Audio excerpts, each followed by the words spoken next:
यदि आप लिटरेचर के स्टूडेंट्स हैं तो the rape of the lock epic poem का नाम सुना ही होगा। हाँ, ये एक epic poem, mock epic poem के नाम से भी जानी जाती है। तो आज हम आपके लिए एक लॉन्ग क्वेश्चन इसी से रिलेटेड लाए हैं। मैं अगली वीडियो में इसका एक और क्वेश्चन जो कि बेलिंडा का कैरेक्टर होगा उसे भी लेकर आऊँगा। लेकिन पहले आप जो है the rape of the lock as a mock epic poem, यानी इसे मॉक एपिक पोएम क्यों कहा जाता है उस पर आज चर्चा करेंगे। फिर अगली वीडियो में बेलिंडा के कैरेक्टर पर भी ध्यान देंगे हम। तो आइए बात करते हैं कि क्या है एक मॉक एपिक पोएम। नाम तो बहुत सुना होगा आपने, बट जानते हैं आइए। The epic is a narrative poem of supposed divine inspiration treating a subject of great importance for the whole mankind. यानी एपिक उसे कहा जाता है, यानी हिंदी में जिसे हम महाकाव्य कहते हैं। तो एपिक वो होता है जिसमें कि पूरी मानव जाति के कल्याण के लिए कुछ ऐसे सब्जेक्ट, कुछ ऐसे विषय पर लिखा जाता है जो कि लोगों तक एक अच्छा मैसेज पहुंचाए। इन the epic the characters of the story being partly human and partly divine. और किसी भी एपिक में, जैसे महाभारत को आप ले लीजिए, महाभारत भी एक एपिक है, रामायण हो गया। तो इन सब में आप देखते होंगे कि इंसान के अलावा देवी देवता भी इसमें होते हैं, तो यानी डिवाइन कैरेक्टर्स भी इसमें होते हैं, है ना। तो ऐसा ही कुछ इसमें होता है। The language and style of an epic seems to be full of elevation. और उसमें बातें बढ़ा चढ़ा कर कही जाती है, एंड डिग्निटी, और मर्यादापूर्ण बातें भी होती है। If a long narrative poem satisfies all the tests of epic, और एक लंबी सी कविता हो और वो एपिक के सारे रूल्स को फॉलो करती है, बट इफ़ द सब्जेक्ट और theme of the poem is trivial, लेकिन उसका थीम क्या हो, बिल्कुल ही बेकार सा हो। ट्रिवियल मतलब तुच्छ होता है। Like cutting of a lock of A women, जैसे कि इसमें होता है कि एक विषय, इसका टॉपिक क्या है कि एक महिला के लट काट लिए जाते हैं, लॉक काट लिए जाते हैं, उसी पर ये पूरा पोएम जो है लिखा गया है। Then such poem is called a mock epic poem. ऐसे ही कविता को हम लोग क्या कहते हैं, मॉक एपिक पोएम कहते हैं। इंस्टीड ऑफ ग्रेट फाइट्स, इसमें बड़े युद्ध को नहीं दिखाया जाता है, between heroes in which immortals also take part, such type of theme is this poem contents. इसका जो बेकार सा एक थीम है।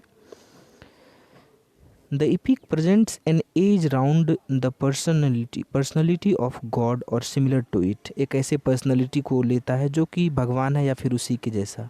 The rape of the lock gives us A picture of fashionable society. इसमें एक जो है काफ़ी आधुनिक समाज के चित्रण को दिखाया गया है।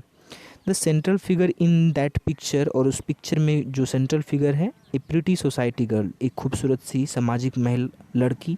The most characters of the poem are youth figure, और इसमें ज़्यादातर कैरेक्टर्स जो हैं इसके यूथ हैं, युवा। The action of the rape of the lock begins on a trivial incident, एक तुच्छ घटना से इसकी शुरुआत होती है। The cutting of lock of a woman's hair, महिला के बालों का एक लट काटा जाना। Such a thing had taken place in reality, जो कि वास्तव में ऐसा हुआ। Lord Peter cut off a lock of hair, Lord Peter जो है बेलिंडा के बाल के लॉक को काटता है। The head of Lady Arabella Fermor, देखिए एग्ज़ाम में ऐसा भी पूछा जाता है कि बेलिंडा का पूरा नाम क्या था, या फिर बेलिंडा का पूरा नाम पूछा जाए तो आप क्या कहेंगे, एरेबेला फर्मर। स्पेलिंग देख पा रहे हैं यहाँ पर दूसरे लाइन में।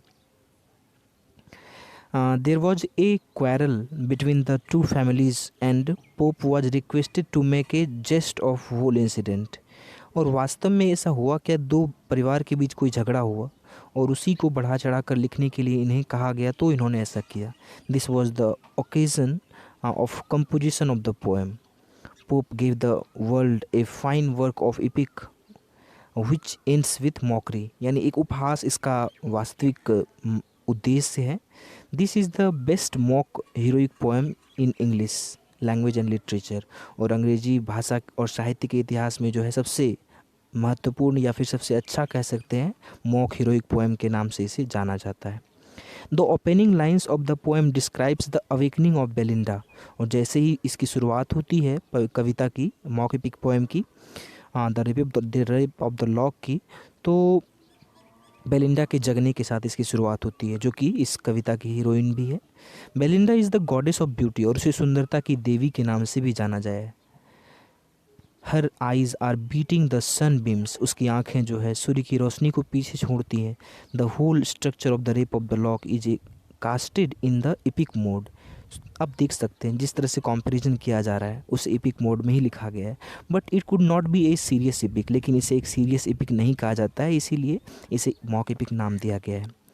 The poem is divided in 2 cantos, इसे 2 कैंटोज में लिखा गया है like an epic poem, but soon we come to find that, लेकिन जल्दी हमें पता चलता है this poem is nothing but a mockery, यह कविता सिर्फ एक उपहास है on the life style of youth on that particular age, उस खास समय में यूथ यानी युवा के लाइफ स्टाइल को लेकर जो है उपहास बनाया गया है। But fails to remain the same, और यह एक जैसा ही नहीं रहता till the end of the poem, कविता के आखिरी तक। Belinda is in divine care of the sylphs, यानी यह बहुत सारे देवियों के केयर में है।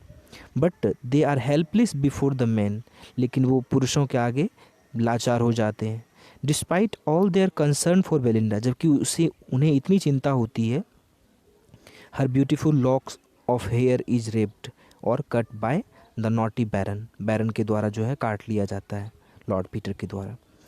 An epic always uses the supernatural element, epic में हमेशा सुपर नेचुरल एलिमेंट का यूज होता है। अब ये सुपर नेचुरल एलिमेंट क्या होता है? Supernatural element refers to the characters which are imaginary and they do not exist in reality.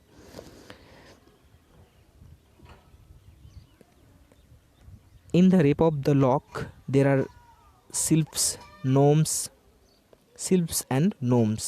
These are aerial spirits, यानी कह सकते हैं आत्मा की तरह है ये। वेरी स्मॉल एंड इनसिग्निफिकेंट, बहुत ही छोटे और ज़्यादा महत्वपूर्ण भी नहीं things. They guard the person of the heroine, and when there is a fight, जब भी कभी युद्ध होता है यानी उसकी सुरक्षा करते हैं, और जब कभी भी युद्ध होता है they also take part in the fight, और उस युद्ध में यह भी हिस्सा लेती है। An epic poem must contain some episodes, epic poem में एपिसोड्स होने चाहिए इन कीपिंग विथ दिस। जैसे कि आप देखते हैं रामायण 7 कांड में बटा हुआ है, महाभारत में भी 21 पर्व है, उसी तरह कोई भी एपिक का एक पार्ट वाइज वो होता है, और इसमें भी ऐसा ही किया गया है। In keeping with this practice pope has introduced the episodes of the game. There is also the hazardous journey of Umbriel to the cave of spleen. Then there is the battle between the lords and ladies, just like the battles in epic poetry. जैसा कि epic poetry में होता है युद्ध, उसी तरह इसमें भी दिखाया गया है। But in the true mock heroic style, this battle is fought with fans and snuff instead of swords and spears, यानी इसे दिखाया गया है एक तरह से कि जैसे कि युद्ध में क्या होता है, तलवार होते हैं, भाले, बर्छे, कटार होते हैं, उनसे युद्ध लड़ा जाता है। लेकिन इसमें स्नफ कह सकते हैं, कोई नशा है एक तरह का, या फिर फैन, पंखा, इन सब चीज़ों को यहाँ बैटल के वीपन्स के तौर पर, हथियार के तौर पर दिखाया गया है।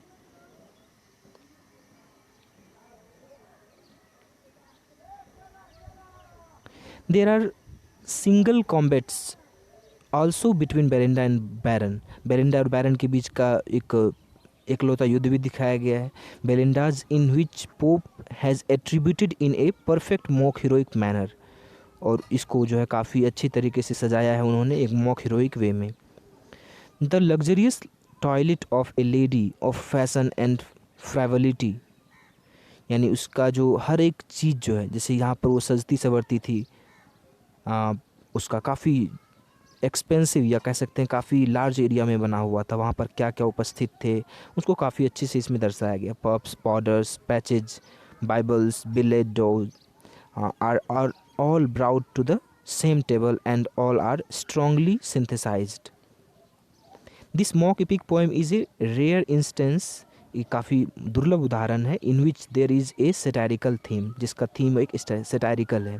All through the poem the poet has given importance to such things which are useless, मतलब ऐसी चीज़ों को इनमें महत्व दिया गया है जो कि बिल्कुल ही बेकार होते हैं। The very conception of writing this epic is hyperbole. Hyperbole मतलब होता है अतिशयोक्ति, यानी चीज़ों को, काफ़ी बातों को बढ़ा चढ़ा कर जो है इसमें दर्शाया गया है।